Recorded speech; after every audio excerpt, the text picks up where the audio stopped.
어머니, 저 정말 배가 너무 땡기고 아파서 도저히 못하겠어요.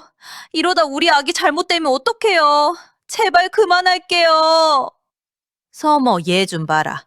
내가 언제 너더러 파치매라고 했니? 산을 타라고 했니? 고작 그늘에 앉아서 닭 좀 씻는 거 가지고 무슨 유세니? 요즘 애들은 참 곱게도 자라서 큰일이야 아주. 고작이 아니잖아요. 생닭이 무려 20마리예요. 저 어지러워서 토할 것 같아요, 어머니. 배도 너무 뭉치고 밑이 빠질 것 같이 아프단 말이에요.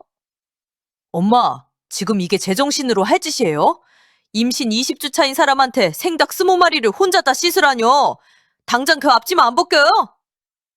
여러분 안녕하세요. 저는 평범한 직장인이자 현재 예쁜 아이를 품고 있는 예비 엄마입니다. 세상 모든 임산부들이 그렇듯 저 역시 하루하루 변해가는 몸의 변화를 느끼며 조심스럽게 지내고 있었죠.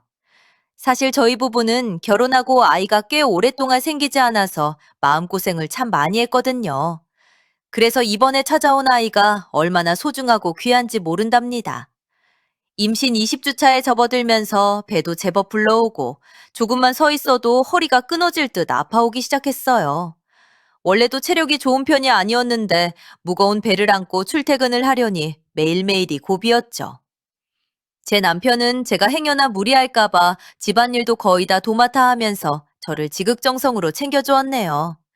퇴근하고 오면 제 다리를 주물러주는 건 기본이고 먹고 싶다는 음식이 있으면 밤늦은 시간에도 기어코 사다 주는 아주 다정하고 착한 사람이에요. 남편의 배려 덕분에 저는 몸은 조금 힘들어도 마음만은 세상에서 가장 행복한 임산부로 지내고 있었답니다.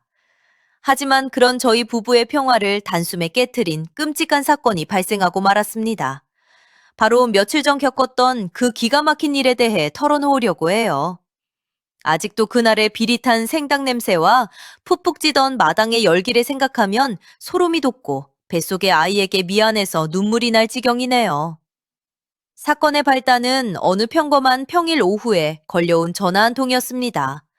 연차를 내고 모처럼 집에서 늘어지게 낮잠을 자고 일어났는데 핸드폰 화면에 어머니 번호로 부재중 전화가 찍혀 있더라고요. 평소 어머니는 저에게 살가운 분이 절대 아니셨어요. 며느리는 그저 시댁에 헌신하고 순종해야 한다는 옛날 방식의 사고를 단단히 가지고 계신 분이었죠. 저희가 난임으로 고생할 때도 따뜻한 위로 한마디보다는 제 탓을 은근히 하시며 눈치를 주시던 분이었으니까요. 그래서 먼저 전화를 하시는 일은 명절이나 제사 때 빼고는 거의 없었는데 웬일인가 싶어 얼른 전화를 다시 걸었네요. 어머니, 저예요. 전화하셨어요? 제가 잠깐 깜빡 잠이 들어서 못 받았어요. 죄송해요. 그래, 몸은 좀 어떠니? 이 덫은 가라앉았고? 우리 귀한 손주가 며느리 고생을 안 시켜야 할 텐데 말이야. 요새 날도 더운데 밥은 잘 챙겨 먹고 다니니? 평소와 너무 다른 다정한 목소리에 저는 순간 제 귀를 의심했어요. 항상 뾰족한 가시가 돋친 말투셨고 제 안부보다는 당신 아들 밥 잘 챙겨 먹이라는 잔소리가 먼저 나오시던 분이었거든요. 그런데 너무 부드럽게 제 몸 상태부터 물으시니 오히려 덜컥 겁부터 나더라고요. 분명 무슨 무리한 부탁을 하시려는구나 직감했죠. 그래도 어른이 저렇게 좋게 물어보시니 저도 모르게 경계심을 풀고 말았어요. 네, 어머니. 다행히 입덧은 많이 좋아졌어요. 그런데 배가 뭉칠 때가 있어서 오늘은 연차 내고 집에서 쉬고 있어요. 무슨 일 있으신가요? 다름이 아니라 다음 주 화요일에 우리 집으로 좀 조용히 와야겠다. 네 서방한테는 절대 말하지 말고 너 혼자 조용히 와야 해. 알겠지? 우리 아들내미 귀에 들어가면 절대 안 된다. 네? 다음 주 화요일이요? 그날 평일인데 무슨 일로 부르시는 건가요? 그 사람한테는 왜 비밀로 하라고 하시는 거예요, 어머니? 어머, 며느리가 어미 보러 오는데 무슨 이유가 그렇게 거창하게 필요하니? 다 너 맛있는 거 해먹이고 싶어서 부르는 거지. 꼭 혼자 와야 한다. 어머니는 남편에게 절대 말하지 말라는 말을 무려 3번이나 거듭해서 강조하셨어요. 평소에도 남편은 어머니가 저에게 무리한 요구나 시집살이를 시키려고 하면 중간에서 칼같이 끊어내며 제 방패막이가 되어 주었거든요. 남편이 알면 임신한 사람 피곤한데 왜 평일에 부르냐고 불같이 화를 내며 잔소리할 게 뻔하니 아예 입을 단단히 막아버리신 거였죠. 영문도 모른 채 저는 알겠다고 대답할 수밖에 없었네요. 끈질긴 당부에 결국 남편에게는 친구를 만나고 오겠다고 가벼운 거짓말을 하고 말았습니다. 주말이 지나고 약속한 화요일이 되었어요. 무거운 몸을 이끌고 밖으로 나오니 한여름의 떼약볕이 숨통을 조여왔습니다. 버스를 두 번이나 갈아타고 비탈길을 걸어 시댁으로 향하는 내내 마음이 참 무거웠어요. 날씨는 또 어찌나 덥던지 조금만 걸어도 이마에 땀이 맺히고 숨이 턱턱 막혀왔죠. 배는 단단하게 뭉쳐오고 발걸음은 천근만근이었지만 며느리 맛있는 거 해주시겠다는 말씀을 애써 떠올리며 걸음을 재촉했어요. 마침내 땀 범벅이 된 채로 대문 앞에 도착해서 조심스럽게 문을 열고 들어섰을 때 저는 제 눈앞에 펼쳐진 끔찍한 광경을 도저히 믿을 수가 없었습니다. 마당 한가운데에는 좋기 성인 두세 명은 거뜬히 들어갈 법한 거대한 빨간 고무대야가 떡하니 놓여 있었어요. 그리고 그 안에는 핏물이 뚝뚝 떨어지는 커다란 생닭들이 말 그대로 산더미처럼 징그럽게 쌓여 있었죠. 벌써부터 파리들이 윙윙거리며 날아다니고 비릿하고 역겨운 피냄새가 훅 끼쳐오는데 순간 헛구역질이 쏠려왔습니다. 마루에 편하게 앉아 시원한 수박을 드시며 부채질을 하시던 어머니가 저를 보시더니 아주 태연하고 뻔뻔하게 말씀하시더라고요. 오느라 고생했다. 여기 앞치마 두르고 저기 고무장갑 껴라. 얼른 저것들 배 쫙 가르가르고 내장 싹 빼서 박박 씻어놔야 해. 핏물 하나도 남기면 안 된다. 어머니, 이게 다 뭐예요? 닭이 왜 이렇게 많은 거예요?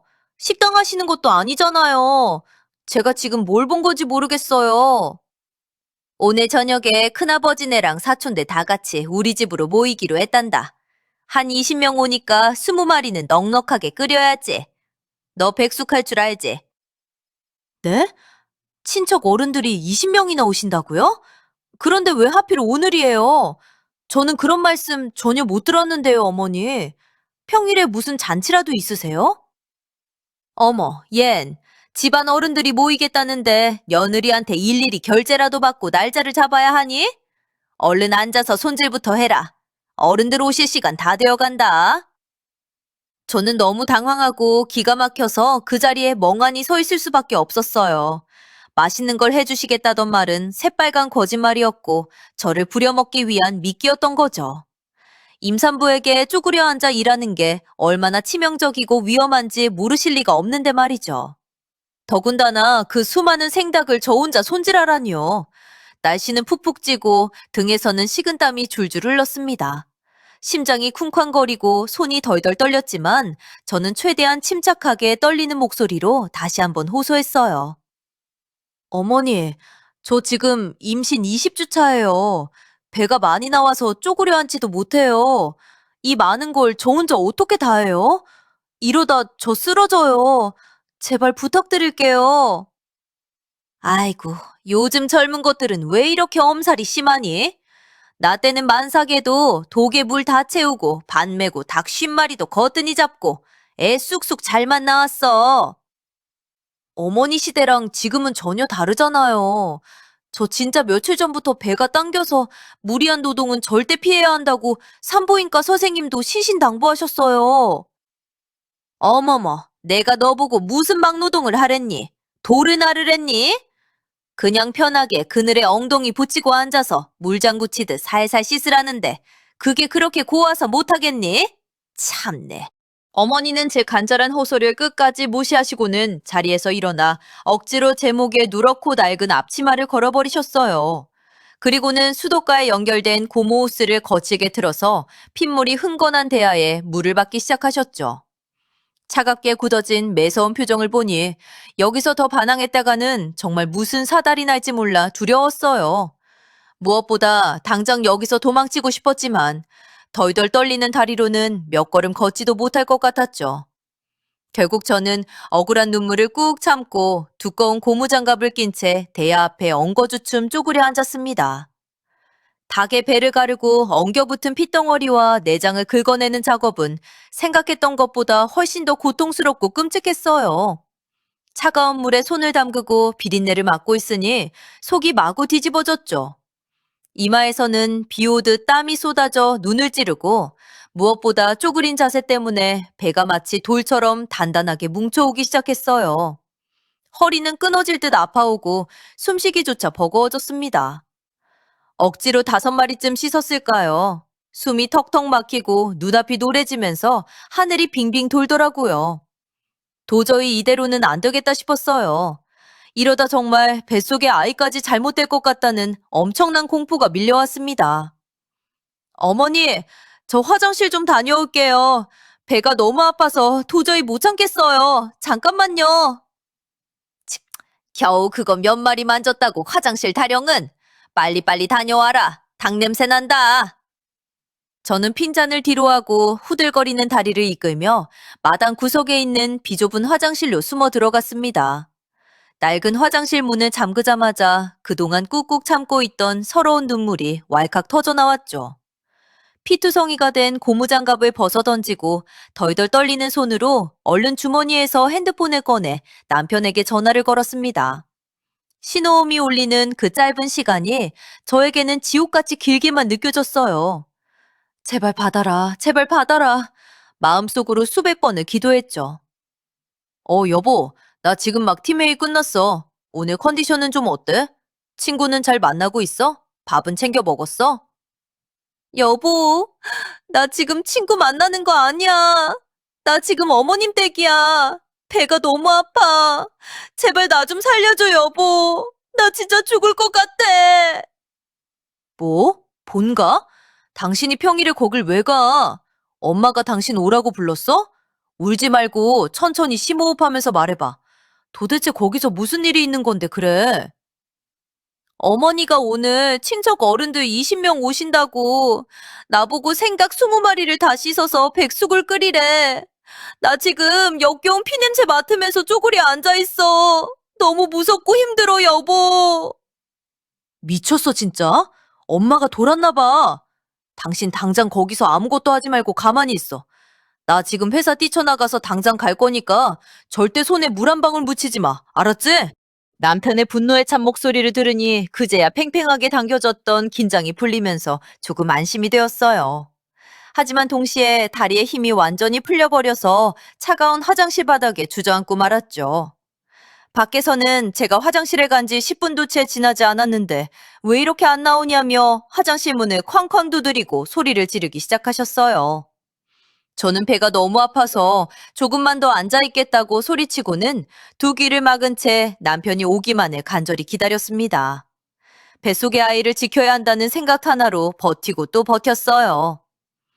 20분쯤 지났을까? 밖에서 자동차가 무섭게 급브레이크를 밟는 소리가 요란하게 나더니 육중한 대문이 쾅 하고 부서질 듯 열리는 소리가 들렸어요. 드디어 남편이 도착한 거였죠. 남편이 미친 듯이 달려와 화장실 문을 덜컥 열고 웅크려 있는 제 꼴을 보더니 얼굴이 배지장처럼 하얗게 질리더라고요. 땀과 눈물로 엉망진창이 된 머리카락, 피가 여기저기 튀어있는 더러운 앞치마, 그리고 고통으로 창백해진 제 얼굴을 본 남편의 눈빛이 무섭게 돌변했습니다. 남편은 저를 조심스럽게 부축해 일으키더니 그대로 뒤를 돌아 어머니를 향해 사자처럼 소리를 질렀습니다. 엄마, 지금 배가 이만한 사람한테 닭 20마리를 잡으라고 한 거야? 엄마 진짜 제정신이야? 내 아이 유산시킬 일 있어? 어떻게 이런 미친 짓을 해? 아이고 깜짝이야. 넌 회사에서 일이나 할 놈이 여기는 왜 땀을 뻘뻘 흘리며 뛰어왔니? 유산은 무슨 놈의 얼어 죽을 유산이야. 기가 막혀서 정말. 방정 맞은 소리 하지 마라. 내가 안 오게 생겼어? 내 아내가 화장실에 숨어서 덜덜 떨면서 살려달라고 전화가 왔는데 내가 회사에 가만히 앉아 있어? 친척들은 무슨 얼어 죽을 친척이야. 평일 대낮에 누가 여길 와? 어머, 얘 말하는 본새 좀 봐라. 집안 어른들 오시는데 며느리가 백숙 좀 끓이는 게 그렇게 억울하고 분해서 제 서방한테 일러 바치니? 참 훌륭하고 대단한 며느리 뒀다 아주. 어머니는 남편의 분노 앞에서도 끝까지 당신이 잘못한 것은 전혀 없다는 듯이 뻔뻔하게 저를 흘겨보며 비아냥거리셨어요. 오히려 제가 중간에서 이간질을 해서 아들을 화나게 만들었다는 눈빛이었죠. 남편은 거친 숨을 몰아쉬며 씩씩거리며 마당을 서성이더니 갑자기 수도가 구석에서 무언가를 발견하고는 걸음을 멈췄습니다. 수도가 옆에 팽개쳐져 있던 종량제 쓰레기 봉투 위로 삐져나온 구겨진 영수증 뭉치였죠. 남편이 그 영수증을 집어들어 반듯하게 펴보는 순간 남편의 표정이 걷잡을 수 없이 일그러졌어요. 그리고는 믿을 수 없다는 듯이 헛웃음을 픽 터뜨리더라고요.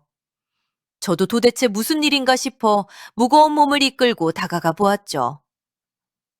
엄마, 이거 도대체 뭐야? 완조리 한방 백숙 20인분? 근데 왜 결제 취소 도장이 떡하니 찍혀 있어? 날짜 보니까 이거 오늘 아침에 취소했네? 설명 좀 해봐. 어, 어머, 그게 뭔데? 남의 집 쓰레기통은 왜 함부로 뒤지고 난리야? 그거 별거 아니니까 당장 이리 내놔. 너 자꾸 어미한테 버릇없이 굴래? 똑바로 말해. 원래 동네 식당에서 다 끓인 백숙 20인분 주문해놨다가 돈 아까우니까 취소하고 그 돈 아끼려고 임신한 며느리 불러서 이 짓거리 한 거지. 내 말이 틀려? 네? 식당에서 완조리 백숙을요? 어머니, 정말 그 돈 몇 푼 아끼시겠다고 저한테 이 힘든 걸 다 시키신 거예요? 저 진짜 배가 끊어지게 아팠단 말이에요. 어떻게 저한테 이러실 수가 있어요? 야, 돈 몇 푼이라니. 식당에서 시키는 거랑 내가 생닭 사서 고아 먹이는 거랑 그게 무려 몇십만 원이나 차이가 나는데 너희들이 나한테 용돈을 넉넉히 줘봤니? 내가 내 돈 아끼겠다는데 그게 무슨 큰 죄라고 이 난리야? 세상에, 그 말을 듣는 순간 망치로 머리를 세게 맞은 것 같았어요. 원래는 동네 식당에서 푹 고아진 완제품 백숙을 배달시키기로 다 예약까지 해두셨던 거예요. 그런데 막상 결제할 때가 되니 생닭을 사서 직접 끓이는 것과 비용 차이가 수십만 원이나 크게 난다는 걸 아시고는 오늘 아침에 당장 취소를 해버리신 거죠. 그리고 그 험하고 더러운 노동을 고스란히 임신한 며느리에게 떠넘겨서 당신 주머니를 채우려고 하셨던 거였어요. 저희 부부가 매달 드리는 용돈이 결코 적은 금액이 아닌데도 그 돈을 아끼겠다고 임산부인 저를 이 폭염 속에 불러내어 생닭을 씻게 만드신 겁니다. 하지만 저희를 경악하게 만든 충격적인 진실은 여기서 끝이 아니었습니다. 마침 마당 평상 위에 덩그러니 놓여있던 어머니의 핸드폰 화면에 카카오톡 메시지가 연속으로 띠링띠링 울리며 계속해서 뜨고 있었죠. 남편이 무심코 그 메시지를 읽어내려가다 말고 눈을 크게 부릅떴습니다. 동네 부녀회장? 부녀회장 아주머니가 왜 엄마한테 이런 문자를 보내? 형님, 오늘 백숙 기대할게요. 갯돈에서 50만 원 빼서 이따 현금으로 드릴 테니까 푹 고아주세요. 뭐? 갯돈 50만 원? 이거 무슨 소리야? 이놈아! 남의 핸드폰은 왜 함부로 훔쳐보고 난리야? 당장 내놓지 못해? 이리 앉아! 경찰 부르기 전에 빨리 내놔! 친척들이 오는 게 아니었네. 처음부터 친척들 핑계대고 동네 개모임 아주머니들한테 백숙 팔아서 돈 장사하려고 한 거잖아. 그것도 내 안에 공짜로 부려먹어서. 엄마, 진짜 사람 맞아? 괴물 아니야? 기막힌 진실이 낱낱이 밝혀지는 순간이었습니다. 애초에 오늘 온다던 큰아버지네를 비롯한 친척들은 존재하지도 않았어요. 어머니는 동네 계모임 지인들에게 오늘 복날 겸 단합대회를 하자며 당신 집에서 기가 막힌 백숙을 해주겠다고 큰 소리를 치셨던 거예요. 그리고 그 대가로 계모임 공금에서 무려 50만 원이라는 두둑한 현금을 챙기기로 짬짬이를 해두신 상태였죠. 결국 지인들에게 돈을 받고 백숙을 파는 불법 식당 노릇을 하려 했던 거고 그 이윤을 극대화하기 위해 재료비가 가장 싼 생닭을 시장에서 떼어다가 며느리라는 공짜 노동력을 악랄하게 착취하려 했던 것입니다. 어머니, 대체 어떻게 이러실 수가 있어요? 돈 50만 원에 며느리랑 뱃속에 있는 하나뿐인 손주 목숨까지 걸고 싶으셨어요? 저한테 어떻게 이러세요, 정말? 저 어머니 용서 못해요. 어머머, 내가 언제 너더러 목숨을 걸라고 했니? 그깟 닭 좀 씻어달라는 게 뭐 그렇게 천하의 몹쓸 죽을 죄라고 나를 잡아먹으려고 들어? 너희들이 평소에 나한테 해준 게 뭐가 있다고 이래? 입 닥쳐요, 엄마. 엄마가 그러고도 어른이야? 돈에 미쳐서 임신한 며느리 부려먹는 게 그렇게 당당하고 자랑이야? 임산부가 무슨 벼슬이냐고! 벼슬 맞아! 내 소중한 아내고 내 아이 품은 사람이야! 남편의 분노는 마침내 한계치를 넘어 극에 달했습니다. 이마에 핏대가 서고 얼굴이 불그락푸르락해진 남편은 제 목에 걸려있던 더러운 앞치마를 거칠게 확 벗겨서 바닥에 내동댕이 쳤어요. 앞치마에 묻어있던 핏물이 어머니 발밑으로 튀었지만 남편은 아랑곳하지 않고 저를 등 뒤로 감싸 안으며 매섭게 쏘아붙였죠. 평소에 큰 소리 한 번 낸 적 없던 누구보다 착하고 반듯하던 아들이 그렇게 눈을 부릅뜨고 돌변하니 어머니도 적잖이 당황해서 입만 뻐끔거리며 뒷걸음질을 치시더라고요. 우리 아기 잘못되면 그때는 엄마가 다 책임질 거야? 아니, 책임진다고 싹싹 빌어도 나 절대 용서 못해. 오늘부터 나한테 엄마라는 사람은 없어. 철륜 끊어. 그 더러운 돈 엄마 혼자 실컷 끌어안고 평생 외롭게 살아. 야, 이 호로 자식아. 너 지금 널 낳아준 어미한테 그게 할 소리야? 저 여우 같은 게 아주 제 서방을 쥐고 흔드네. 이 많은 닭을 다 어질러 놔두고 지금 어딜 도망간다는 거야? 당장 안 돌아와! 동네 아주머니들한테 팔기로 약속한 닭이든 뭐든 저녁 백숙은 돈 받기로 하신 사장님이신 엄마가 직접 알아서 끓여서 파시든가 다 쓰레기통에 버리시든가 마음대로 하세요. 우리는 두 번 다시 여기 안 올 거니까. 가자 여보. 남편은 제 손을 꽉 잡고는 뒤도 돌아보지 않고 쿵쾅거리며 대문을 향해 걸어갔어요. 등 뒤로 어머니가 땅을 치며 아이고 내 팔자야 자식 키워봤자 아무 소용없다며 곡소리를 내는 게 생생하게 들렸지만 남편의 걸음은 바위처럼 단호하기만 했습니다. 시댁을 빠져나와 차에 타는 순간까지도 남편은 연신 제 상태를 살피며 지켜주지 못해서 미안하다고 자기가 멍청해서 이런 꼴을 겪게 했다며 몇 번이나 사과를 했어요. 남편의 눈가에도 눈물이 맺혀 있었죠. 에어컨 바람이 시원하게 나오는 차창 밖으로 점점 멀어지는 대문을 보며 저는 그제야 꾹 참고 있던 안도의 한숨을 길게 내쉬었습니다. 차를 타고 곧바로 산부인과를 향해 검사를 받았는데 다행히도 스트레스로 배가 심하게 뭉치긴 했지만 뱃속의 아이는 무사하다는 판정을 받았어요. 그제야 저희 부부는 서로를 부둥켜 안고 엉엉 울었답니다. 그리고 며칠 뒤 나중에 동네 사람들을 통해 건너 건너 듣게 된 시댁의 후일담은 정말 한편의 코미디같이 통쾌했어요. 저희가 냉정하게 떠나고 홀로 마당에 남겨진 어머니는 산더미처럼 쌓인 생닭 20마리와 환불받은 영수증 사이에서 주저앉아 엉엉 우셨다고 하더라고요. 저녁 시간이 다 되어가는데 그 연세에 혼자서 그 많은 닭을 손질하고 가마솥에 삶는 건 애초에 불가능한 일이었죠. 결국 부녀 회장을 비롯한 계모임 지인들이 들이닥쳤을 때 마당은 파리가 들끓고 피비린내 나는 생닭 무덤이었고 툭 고아진 백숙은 구경조차 할 수 없었대요. 지인들은 비싼 개똥 걷어갔으면서 이게 대체 무슨 짓이냐고 삿대질을 하며 난리를 쳤고 화가 난 지인들 사이에서 돈 몇 푼 아끼려고 며느리 부려먹어서 돈 장사하려고 했다는 추악한 사실까지 완전히 뽀록이 나고 말았죠. 결국 어머니는 동네에서 아주 낯을 들고 다닐 수 없는 처지가 되셨다고 해요. 얄팍한 돈 욕심에 체면도 잃고 지인들도 다 잃고 하나뿐인 아들과 며느리 그리고 손주까지 영영 잃게 된 거죠.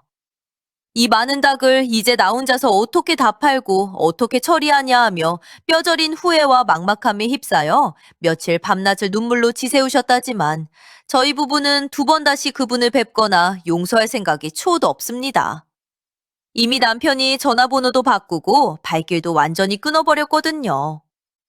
지금 저는 남편의 지극한 보살핌과 사랑 덕분에 뭉쳤던 배도 다 풀리고 아주 건강하게 태교에만 전념하고 있어요.